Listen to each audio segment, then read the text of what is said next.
peoplematters.in/IHO. A little about today's webinar. As you know, one size does not fit all, and HR and organizations need to accept that these two distinct but coexisting generations make up today's workplace and have different lives and different drives. Their differences are real and are here to stay, and we need to acknowledge this dissimilarity and build our practices around them. In this webinar, you will learn about strategies while hiring Gen X, Gen Y, tools to bridge the gap between diverse workforce, and lastly, ways to motivate and retain Gen X and Gen Y. We have the privilege of having with us Seema Nambiar Arora, who is the Senior Director, People Resources at McDonald India. Seema focuses on enhancing the employer brand image of McDonald's, both internally and externally. She is responsible for ensuring that the company's strategy and people strategy are synchronized and the employee value proposition is created both internally and externally. She helps build the talent pipeline across the organization, also manages HR, training, learning and development, and the admin functions for the company. Our partner for today's webinar for helping us make this possible is Monster India, which is India's leading online career and recruitment resource with its cutting-edge technology that provides relevant profiles to employers and relevant jobs to job seekers across industry verticals, experience levels, and geographies. Today, with operations in more than 40 countries, Monster provides the widest and most sophisticated job-seeking career management, recruitment, and talent management capabilities globally. In 2014, Monster Empower Search was voted Product of the Year under the Online Job Portals category in a survey of 18,000 people. We have saved time for you to ask your questions at the end of the webinar. For those watching the live webinar, you can submit questions at any time during the presentation through the question and answer section. We will try to respond to as many questions as time allows. We have a full exciting agenda for the webinar today, so without any further delay, I'm going to hand over the microphone to Seema. Over to you, Seema. Thanks a lot, Purva, and welcome everybody. Just laying out the agenda a bit, I think Purva's done a fantastic job of just laying that out, but I'm going to take about 35 to 40 minutes just talking through what we've seen typically in our business, our industry, and also where research is going when it comes down to the various generations. Post that, what I'd like to do is just open it up, essentially to be able to figure out specific HR issues if people are facing, and if there could be any kind of solutions that we can come up with. With that, let me start. My name is Seema, and I've been working at McDonald's now for close to 15 years. Actually, it's over 15 years. And, I get really confused whether I'm Gen X or Gen Y half the time. And the reason is that when you started with the company, a lot of the attributes that you've seen of supposed Gen Y is what you had at that age. And so it's always been a confusion for me to understand what is the real difference between generations. Just going through the day-to-day, what we're going to kind of understand is a little bit around, is there really a difference? And it's been a question that's kind of plagued me for a long, long time. In case there is, what are the strategies? In case there aren't still, what are the strategies? And how do you basically manage when you hire various different age groups? With that, we'll start off with really understanding what is the difference between Generation X and Generation Y, or the millennials.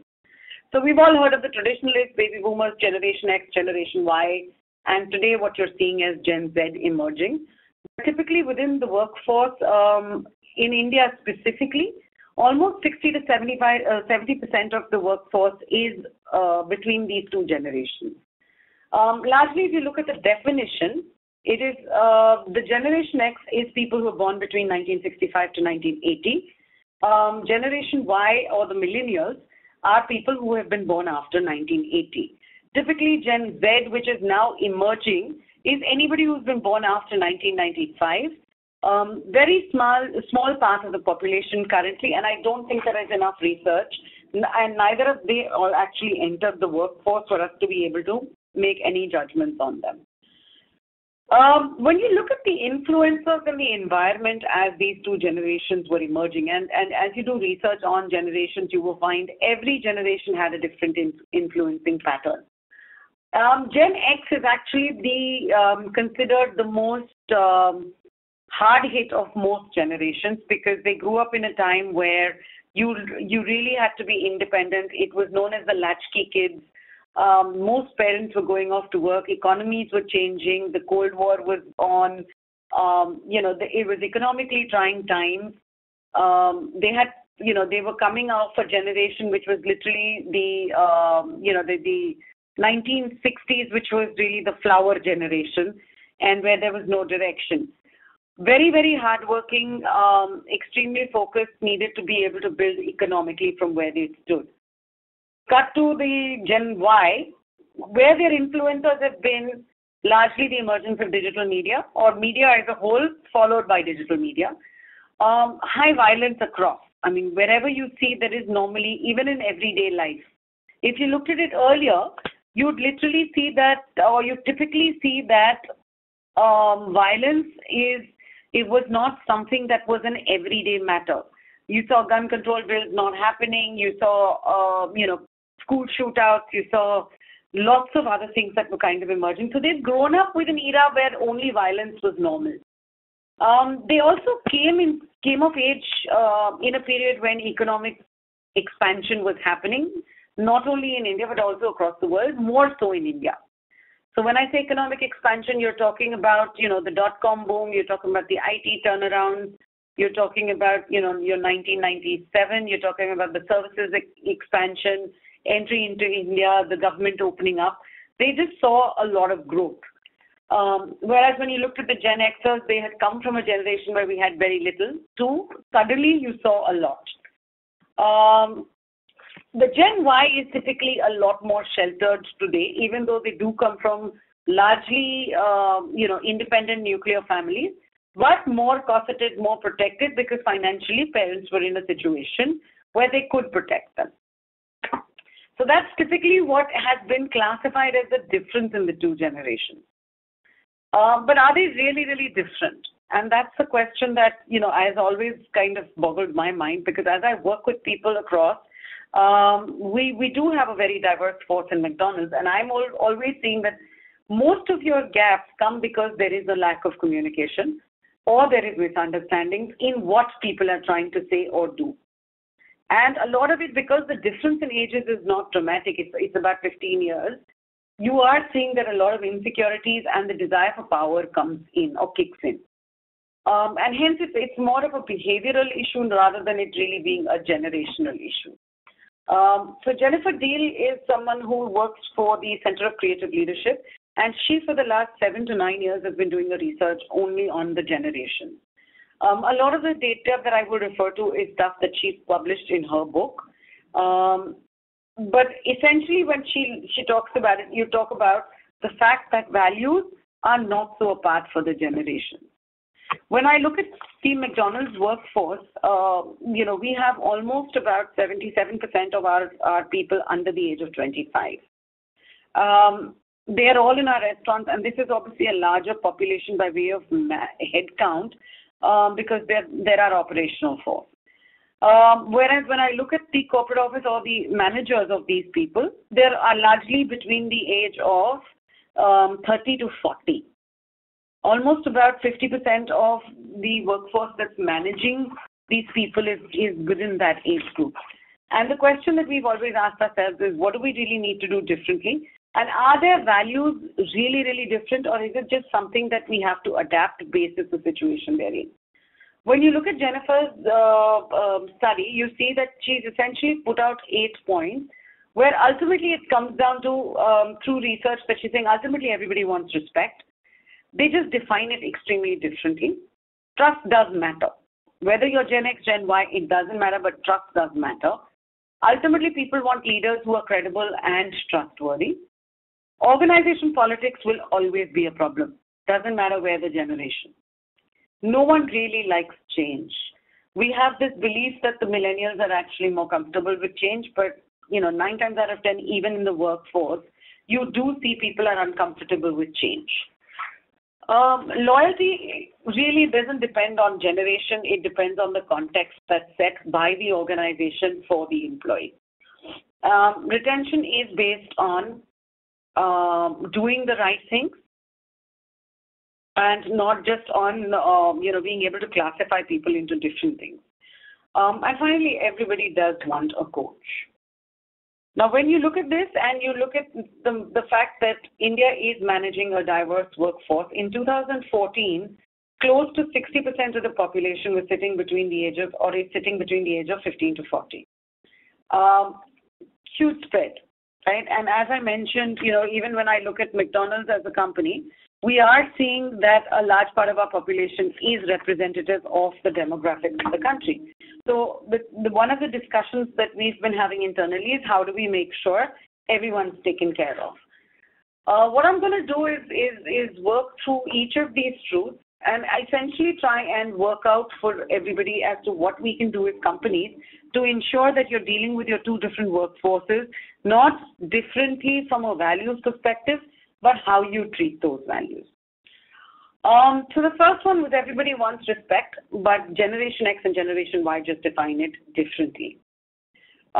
Till the time that the Gen Xers were growing up, a lot of their respect came out of or was driven out of position power and the fact that you'd worked really hard to get to where you had gone. Experience played a huge, huge role. Exposure was not a large part of the workforce or a large part of the development part of people, and hence what you learned and what you did depended on the experience and the wisdom that you had. Hence, when you look at the Gen Xers, you see that most of the times they've been driven by CEOs who are in their, between their 50s to 60s, largely because that's how the generation moved. As a result of it, they do want the respect. However, they want the respect which is based on their experience. Whereas you come to younger people, they don't have the experience, but they have a lot of freshness of ideas. They have a lot of suggestions. The way that they want their respect is to be able to get heard and for their ideas to be implemented, or for the fact that someone should respect them enough to say it doesn't make sense. Essentially, when you look at it from an implications to HR, one of the things that we've realized works really well is the open door policy of having forums that allow for questions. A large part of the senior leadership team that we have actually spends about 2 hours every month talking to anybody across the system who would like to come in and talk to them, either to give business ideas or to be able to ask questions. You have to realize that it isn't disrespect, it is curiosity and the fact that I want to be respected for an opinion that I have. It's a simple tweak, something simple to be done, but it just needs to be ensured that you are giving people the due respect that they want. The second piece is that trust does matter. It isn't a non-trusting, Gen Y is not a non-trusting generation. And if I go back to when I was 22 years old, I just think I was equally as trusting. The difference really is the information that was available and the environment that you were brought up in. Today, people have choices, and as a result, they are likely to trust people they work with directly as long as they get, as long as you get the trust of, as long as you're able to work with them and be able to put a parallel there, the people trust organization more than they trust the management. And hence, being able to constantly work on an organization brand, very critical. Transparency and communication is key.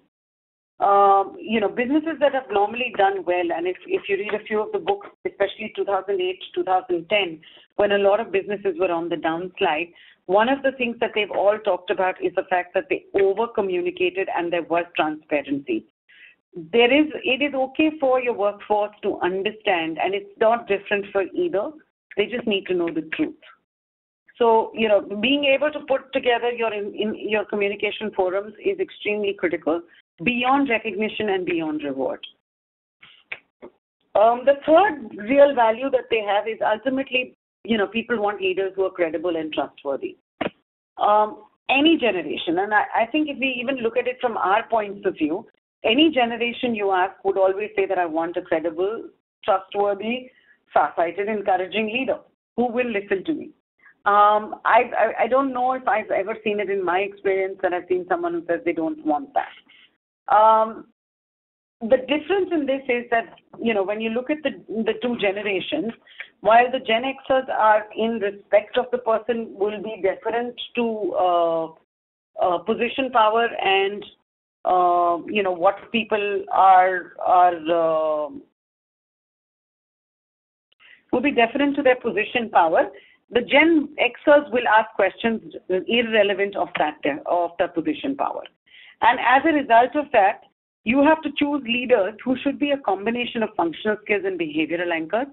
It is very, very critical that we put together leaders not because of the fact that they have functional skill basis, but because of the fact that they also have the behavioral anchors to be able to manage a diverse workforce. The other piece is that you have to be able to provide informal opportunities to interact. Not everybody wants a formal opportunity. And so, a lot of the time, simple things that you would do is have an all-staff meeting, but do not have it, or have a town hall, which is not about leadership giving a message. It is more about a chat, or a team building exercise, or just dinner together.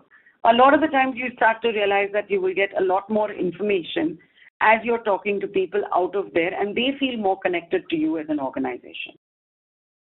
From the next one, organization politics. I don't know of any company or any individual who says that organization politics is not a problem. We have to realize that politics is normally an outcome of the miscommunication and misrepresentation that we talked about earlier. However, it is a reality. The higher you go, the more, because the insecurities get into you. As a result of it, politics will emerge. The critical part is not to ignore it, because the minute you ignore it, it will start to get worse and you start to see it actually permeating downwards. Understand the political climate so you're able to shape it. And as a result of it, you are listening to what people are saying around the performance management system. You are listening to, the fact that you have to be transparent around how promotions and progression is done. And finally, job roles and job definitions have to be clear with accountabilities being defined. There will always be a level of the politics. The minute as an HR professional you realize it's starting to play out, you need to be able to get into the root cause of it and actually yank it out. Your business will not even realize when it starts, especially if you're in a developing stage. Finally, nobody likes change. And I think I'm yet to see someone who says, I love change. And very often when I used to work with a lot of my young ones, you used to always wonder, because of the operational nature of the work that they do, getting them to move from the left hand to the right hand for an activity was even difficult. So in a lot of our restaurants, when we do product development and product operationalizing, we actually have to keep in mind that because it's a motor skill function, you have to be careful as to how much change you will ask them to do. So the minute you move a sauce gun from the right hand to the left hand, you will see that they struggle with that change. Just a motor skill change causes discomfort. Imagine what an emotional change would do, or a working change. The only way, the difference between the two is really if you build the context strongly of why change is required and communicate the need to change, everyone responds to it well. Because if people are directed to make the change depending on where in the hierarchy they sit, you will see resistance. Naturally, there is an opinion that exists for both. The reactions will just be different. So one will be a passive reaction, one will be absolutely a on-the-face reaction. So Gen Y will come and tell you, I don't agree with change. Your Gen Xers will appear to accept the change, however, they will not get it done. And so if you're seeing performance issues around that, very important that you have to be able to build context and communicate the need to change. Finally, the second part of that is institutionalized change management processes. And, it's been interesting because I was talking to a colleague of mine who actually works with the airline industry, and she was with a large airline which got acquired and bought out by another airline. They went into a tizzy for almost about 4 years. There was a strike, lots of stuff happened. Ultimately, a whole host of people lost their job. The airline continues to lose money. And when I was chatting with her about, what were the things that she thought went badly, her only point was that her HR team did not get together to be able to actually pull the change off well. When the two companies merged, they didn't merge the HR processes. So the two companies had different work environments, they had different compensation levels, they had different policies. And as a result of it, the politics started. Ultimately, if you can institutionalize a change management process, you will be able to figure out how to make change happen. Based on the previous point, the loyalty for an individual doesn't depend on a generation, it does depend on the context. Based on the economic climate and the kind of unemployment, so today we are seeing almost about 11% unemployment in the age group of 15 to 24, with an overall 9.8 to 10% unemployment in the workforce that is published from an India perspective. Based on that, obviously there is insecurity because, the economic situation is where we are. Loyalty will depend on how we are able to build people from a capability standpoint to get the job done. People will work hard if they need to get the job done. However, they need to be told what it is that they need to do to get the job done. And so clarity on the learning opportunities that allow for security encourages loyalty, which means that if you have learning opportunities that you are able to give to people, that helps them to understand how to do their job better, which causes a secure feeling for them personally, you'll automatically get loyalty. Almost about, so McDonald's operates on first jobbers. And of the 8,000 people, almost about, as I mentioned, we have almost about 50% who is in the age group of about 22 to 25. And these guys have all been with us from the time they started working, which is normally anywhere between 19 and 20. So they've already spent 4 years with the company, and a large part of that is related to the fact that they do see development opportunities, they do have clarity, and we do have full-time workforce that is allowed to, express themselves and give ideas. So I don't know if that loyalty is not necessarily a generational issue. Retention is based on doing the right things. And when we did our previous surveys, or we've always participated both internally and externally in employee satisfaction surveys, we've just come out of our Great Places to Work survey. And what you've realized is despite having the diverse workforce that you have, everybody wants the same things. Good compensation, learning and development, respect and recognition, good quality of work and life, and opportunities to advance. Everyone works their way around the rest of their stuff as long as you're able to balance all of these things. So management of the life cycle and explanation of the life cycle management is key to them, for them, and it has to be visible in words and actions. So for example, if I'm running a manufacturing firm that has a mixture of a diverse workforce, I can't give flexible timing.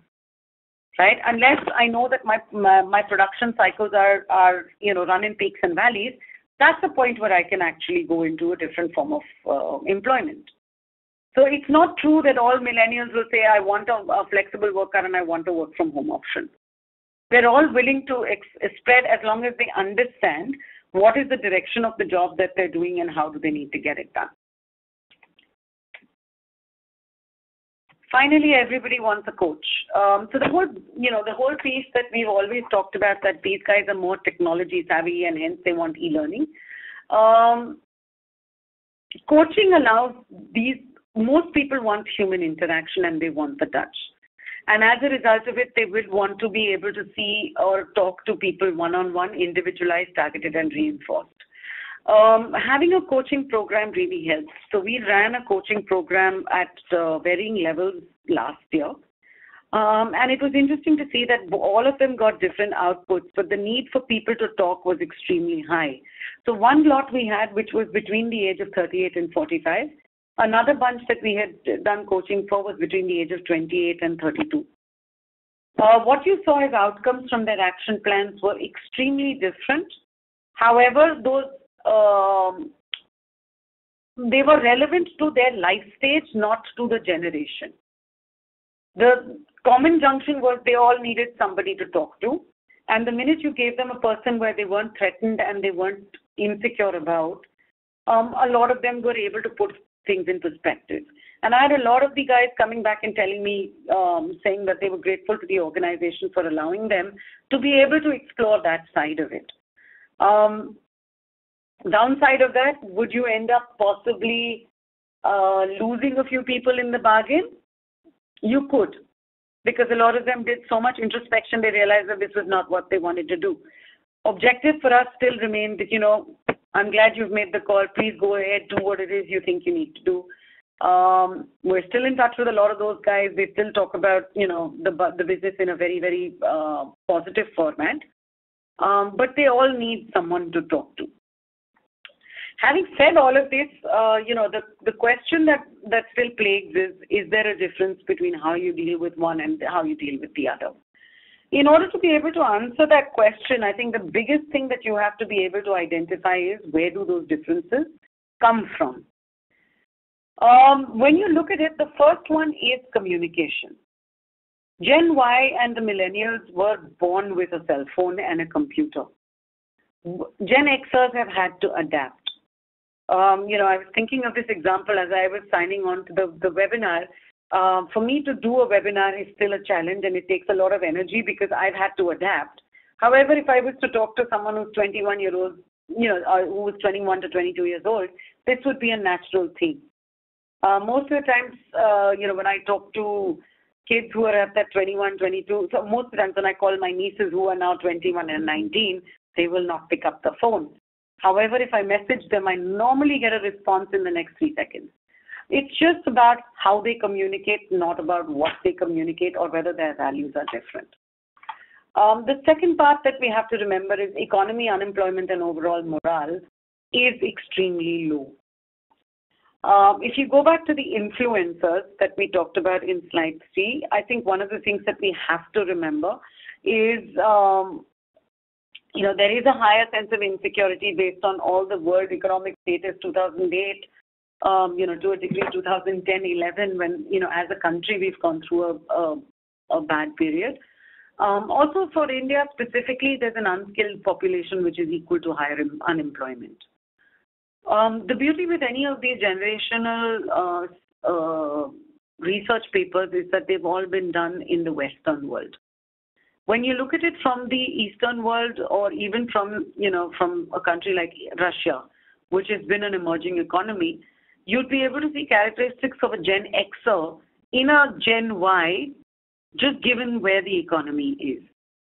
And so it's important to understand that all of these things will result in a difference in the way they respond, not in who they want to be. As we talked about, while they're, it's a little bit of a conundrum because while they're absolutely comfortable with technology, the flip side of that is that they do want a blended option, right? So if I'm a Gen Xer, the use of technology will be challenging and I still want the face-to-face where I can have a discussion. However, when you look at a Gen Y person, I'll be more comfortable with technology, but I need the face-to-face to be able to get the training that's required, also the slight security that's required from a face-to-face interaction. Use blended learning options versus just using technology options. And finally, increased complexity, mobility, and speed of change globally and locally is causing a lot of difference. There is a need to create an active learning culture, especially for the Gen Xers. In that era, it was about academics, and then you went to work and you learned functional skills. In the era of Gen Y, because they're also exposed to a lot more because of the technology and also because of the awareness that they have, they're a lot more rounded in their approach to how they deal with things. As Gen Xers, you have to be able to create an active learning culture for all levels. Functional development programs, leadership development programs, management development programs, extremely critical at all levels. Normally, we think that when a person's reached that 40 age, they shouldn't, be really exposed to training. That's the time when actually you need to be able to start the leadership development and management development. People management is one of the tightest roles that we're seeing as far as a country, purely because most of our academics has been driven around functional. Also, you need, for the Gen Y, build exposure into your learning program to be able to build skills. Like, for example, in our case, one of the challenges, because we have first jobbers, is that their only exposure to the business is McDonald's, and they tend to become very internal. As a result of that, what we try and do is give them short bursts of either external speakers or, programs that are outside of the business. Or even, we're toying with the idea of a secondment where we actually send them out for a month to another company just to understand how the business works. That's pretty much the way that I look at the differences between the generations. So just to recap, when I look at it from a value system perspective, my take is I don't think their values are so different. What is different is the influencers and the generations in which they have grown up. The second key thing that's different is the age. Right? If you're able to map through the 10 value or the 8 values that we talked about, keeping in mind the differences, right, you should be able to forge a reasonably strong HR strategy around both acquisition as well as development. And, you should be able to retain a lot of the people that you work for as long as you don't treat them as different.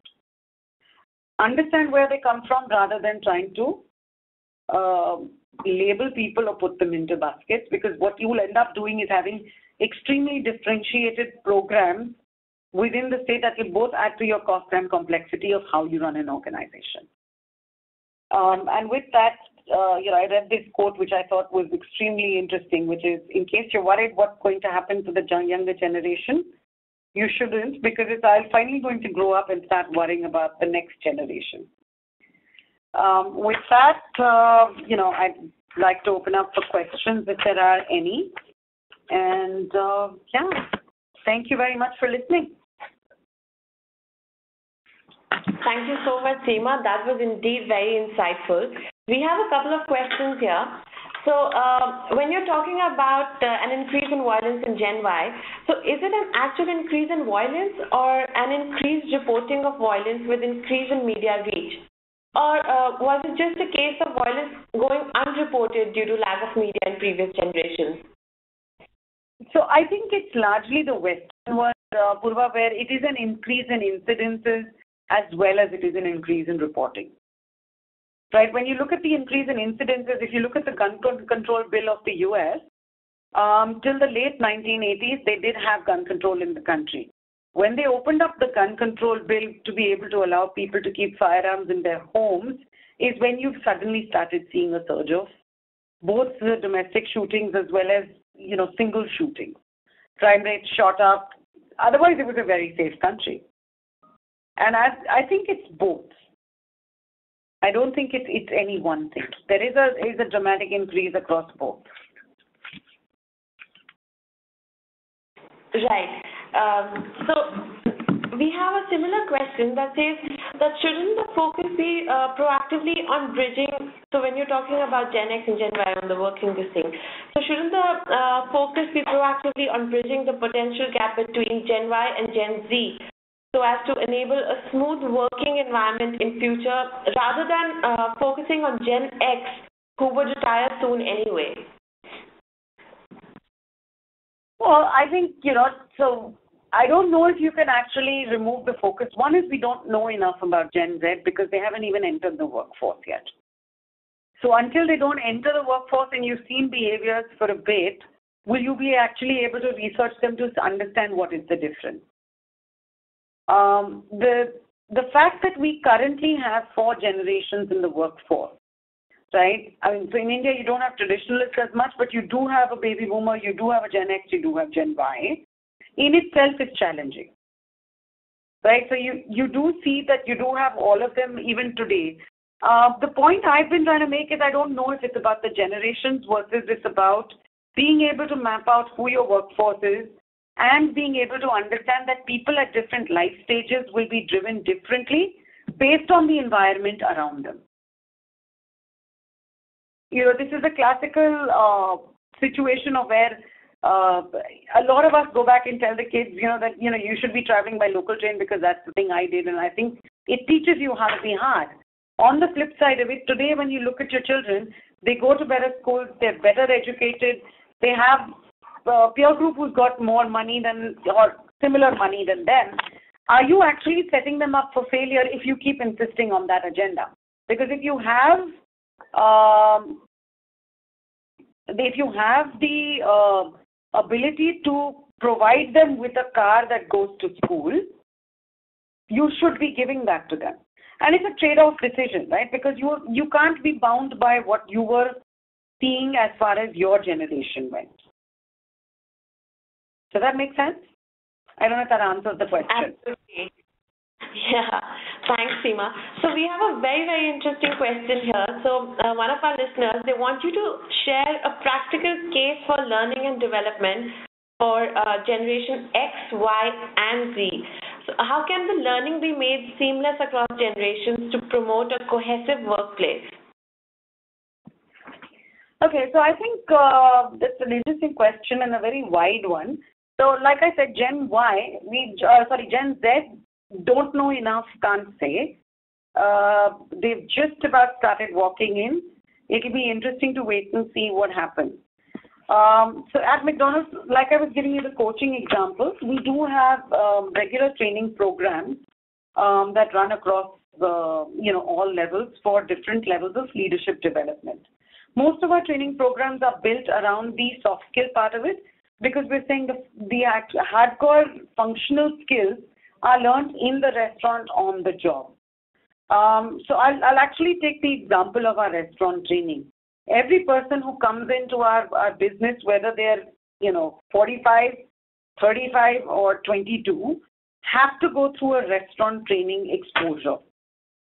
What we've done around that is while they will train at the ground for a certain period of time to be able to understand how the business works and how people respond, their output is differently mapped, whereby if I have a person who's joining at a director level, they will also get inputs from the various support functions to be able to identify what the issues that they are seeing within the restaurant. They then take that, come back, apply it, and have to present back to the leadership team saying this is what my recommendation of action would be based on my store training. Whereas if I have someone who's a fresh management trainee who's 21, they would actually go in for a 4-month program, which would be really around saying I learned every step of how to run a restaurant, culminating with actually physically running a restaurant for a month. That generation more, hands-on, has the energy, has the ability, also fresher in the mind. Once they've run that, you normally pull them out and put them into a project, which would be a simple restaurant project for 3 months, and tell them to fix a specific problem around that project. So we've taken the whole store training piece and actually built it up to kind of cater to the different job roles or the responsibilities of people at obviously different ages.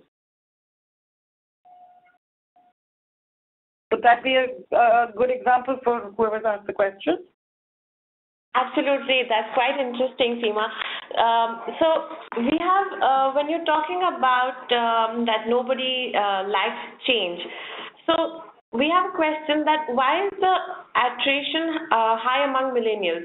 So as per a recent study, the average tenure of millennials is about 2 years at one organization. So why is this such a So why is this high among millennials? So if you go back to the last point that I made on the economy, right? We live in a very vibrant world where there is a shortage of skilled people. There are opportunities that are available. Millennials by nature will go for the choices where they feel that they adhere to the organization. Okay, so if you look at it from a point that the younger generations are no more likely to job hop than the senior guys at the same age. However, the opportunities have changed. So what I had as an opportunity when I was 25 is extremely different to what a 25-year-old has as an opportunity, right? And I remember a case where when I got into my education program, my father, I think, almost had a heart attack because I got into hotel school and he looked at me and said, you know, girls don't do that. And the opportunities are extremely different today. And as a result of it, you will see them moving because better compensation still stays one of their areas of, of requirement because of the way that the economy is going. They will work for an organization, all of the 8 points that we talked about. However, they do want a good work environment. They will go for flexibility. They do want, more empowerment, all of that. And I don't think that's different. Honestly, I think that's what you and I would have looked for if we were younger. I don't think the attrition is higher or lower. And I don't have the data to prove it, but I don't think it is. Right. So, talking about job changing, so if you can mention some tools that are need to be used for in order to keep balance between Gen X and Gen Y. Sorry, can you just mention the question again? Yeah. So we have this question that says that which all tools would be needed in order to keep balance between Gen X and Gen Y? So I think the tools will be similar. So when you talk about it from an acquisition point of view, based on the age group and the experience and the job role that you're expecting to do, at the acquisition level, you'd use different kinds of assessment tools plus the interview piece together to be able to ensure that you're hiring the right person for the right job. It's not a generational thing, it's what you require for the job. The second part is on the retention piece.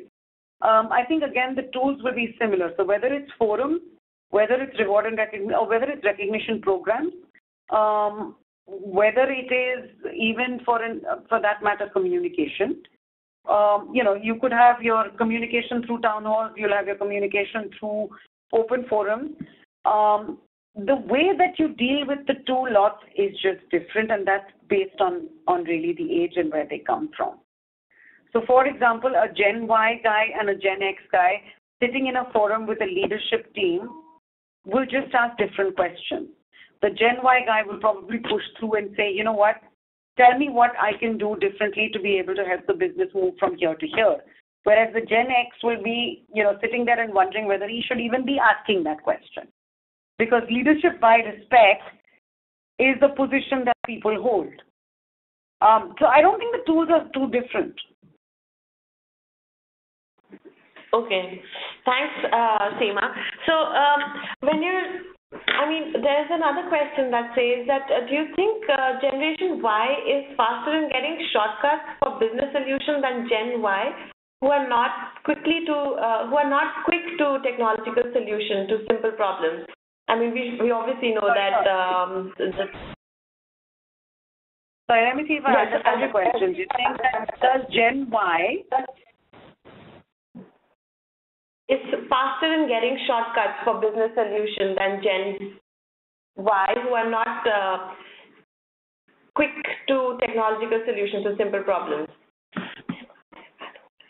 So is Gen Y better at getting shortcuts because of their technology uses as against Gen X? I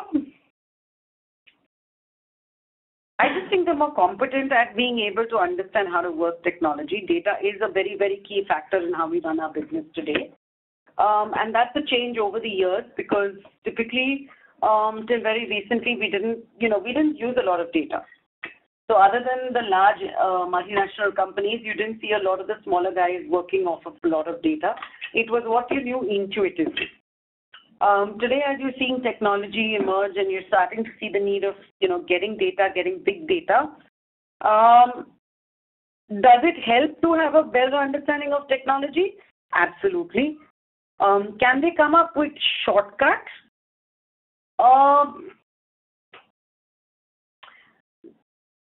No. I think they come up with incomplete solutions because a lot of the times they do not have the experience or the exposure to be able to do a relevant root cause analysis. So the beauty with data is always the fact that when you put data coupled with experience is what gives you your hypothesis or your intuitiveness. And typically when you look at it, the Gen Y has the technology piece of it, but they don't have the experience to back that up. Gen X has a whole lot of experience around it, right? And so they automatically know if you're going to do a shortcut, this is what the outcome will be. They're not able to convey that back. So a lot of the times it seems like Gen X is becoming a roadblock, whereas Gen Y is looking at it and saying, I have a solution, you're not listening. So the easiest way is always to be able to marry the two conversations. And a lot of it is around how do you do problem solving within your organization. Also, how do you do a lot of the work that needs to get done in the organization. So I don't think that they come up with shortcuts easier. Right. Thanks. So we have another question that says, what are the key points to keep in mind if we want to chart out a common engagement plan for both Gen X and Gen Y? One would be the 8 points that I mentioned, which is based on Jennifer Deal's research. As long as you keep those eight points in mind and use that as your starting point by understanding the differences that really, so for example, if I was to give you, take one of those behaviors, and we're talking about loyalty depends on context and not generation, right? The ideal way to do this is if I have to build loyalty with a Gen Y, I know that I am going to be able to, I have to be able to set up a platform where I'm able to connect the generations back to why they're doing what they're doing, questions around that. Because that's the need of youth. Right? However, when I'm doing it with a Gen Y, loyalty will be a lot more around setting a larger context to how they do it. So if there's a very fine line. So when I'm doing the what you're doing, you'd probably set up a chat forum or a blog or, your CEO is open to some amount of digital blogging. When it comes down to your Gen X, you'd probably do a face-to-face interaction. So you'd use the same platform, just different methods of communication. All Does right, that Seema. make sense? So, absolutely. So we have another question that says that it seems that most of the HR parameters are not specific to Generation X or Generation Y. So why is the buzz created for managing Generation X and Y differently, specifically in some sectors? So I think part of it is related to the fact that there is a whole lot of them, right? India is the one country that has a really fat center, which is, the only country practically in the world that's still giving back a workforce. So in 2020, it is projected that India will have 1 million people entering the workforce, with China having less than 20 million. As a result of it, the divergence in the way that people think is coming into the workforce. Like you're just managing too many age groups. And as a result of that, you're now suddenly starting to try and label what that difference is. Earlier, what you used to have was a very well-balanced, a hierarchical, completely explained behavior pattern. Today, because they're more exposed, they're definitely likely to ask you a lot more questions. And as a result of it, I think as human nature is, we want to label things. We want to bucket them so you know what to do with them. Acceptance of the fact that it's just different. It's not different, but it's just divergent to what you've been used to, I think is where the problem is at. So if you look at most of the research today also, while you have a lot of people who will talk about these generations, there is more research pumping out around, is there really a difference in the generations? And, I'm hearing more and more conversations now starting up about, is it life stage and economic differences rather than really being a generational difference? I think it was just easy because there was such a large bunch of them, entering the workforce, that it became easier to bucket them and say, oh, you know what, they want different things.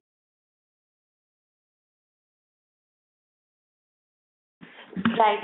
So we have another question that says that does politics still exist when HR is going evidence-based through analytics and other objective measures? Oh yeah, politics will always exist till there's humankind on this earth. It's the natural way of the world. The question that you have to answer is, one is accept it. Second is be able to moderate it so that you understand what is at play. Because by and large, at the end of it, your call will finally be intuitive. You can use as many numbers, but performance will never be a factor of numbers. There will always be the recency impact. There will always be a boss change. There will always be an organization philosophy and a culture. All of those will play out. So a guy who gets a good score versus a guy who doesn't, there will always be murmurs by the water cooler. And there will always be a play. So I don't think you can ignore it. Makes sense, Seema. So another very, very interesting question that we have, so they're asking, in coming next 5 to 10 years, what will be the situation in industry like IT and commercial and hospitality industry? So will there be a higher number of Gen Y in leadership role, or the seniority will be in executive level and their ideas are not given a chance to explore? How is it going to be? I wish I had the looking glass, which I don't. Hopefully in 20 years I will be retired and living in the Bahamas. Gen Y, by the nature of the age, will have to move into leadership roles. I don't think there's a choice around that, because the Xers will start moving into retirement age. The one thing to remember with most Xers is, because they came in an era that was so full of strife, a lot more of them are wanting to retire early and spend time with family, spend time, just doing stuff that they want to do. So, when I talk to a lot of my colleagues and friends, or for that matter, a lot of the times I look at myself in the mirror and say, what do I really want to do by the time I hit 55? Do I want to be in this rat race, or do I just want to go and sit on the beach and go and open a bar? I don't know. So I think Gen Xers will get out of the workforce much faster. They're not going to hold on. So I think Gen Y will have to take up leadership positions in the next 10 to 15 years, which means that aggressive talent management and leadership development programs become very, very critical. Because when you're looking at the expansion of the country and when you're looking at the GDP climbing, it is going to be a requirement. Most of the other economies are going into regression, and that's largely a workforce-driven issue. So as a result of it, we're just going to have to actually accelerate leadership development. Some of the work that's already being done is to being able to, at least start to put in the equivalency programs and vocational development for rural youth. And then from there, if they get into the workforce, you're at least going to be able to force the agenda of leadership development. It will need to be younger. Right. Thanks, Seema, for such an insightful session on this. So we've had a very great time with you, listening to you and to your thoughts. So I think that concludes with our question and answer session, and we are going to wrap up today's webinar. So once again, I would like to thank today's webinar partner, Monster.com. Finally, a special thanks to Seema, the speaker for this webinar, for her time and invaluable information that she has shared with us today. And I would like to thank everybody in the webinar audience for participating in today's session. Do not forget to join us for our next webinar of India Hiring Outlook Week on discovering new hiring tools for mining hidden talent, that is scheduled for Friday, that is 20th February from 3 p.m. to 4 p.m. With this, it concludes today's webinar. Thank you for joining us and have a great day.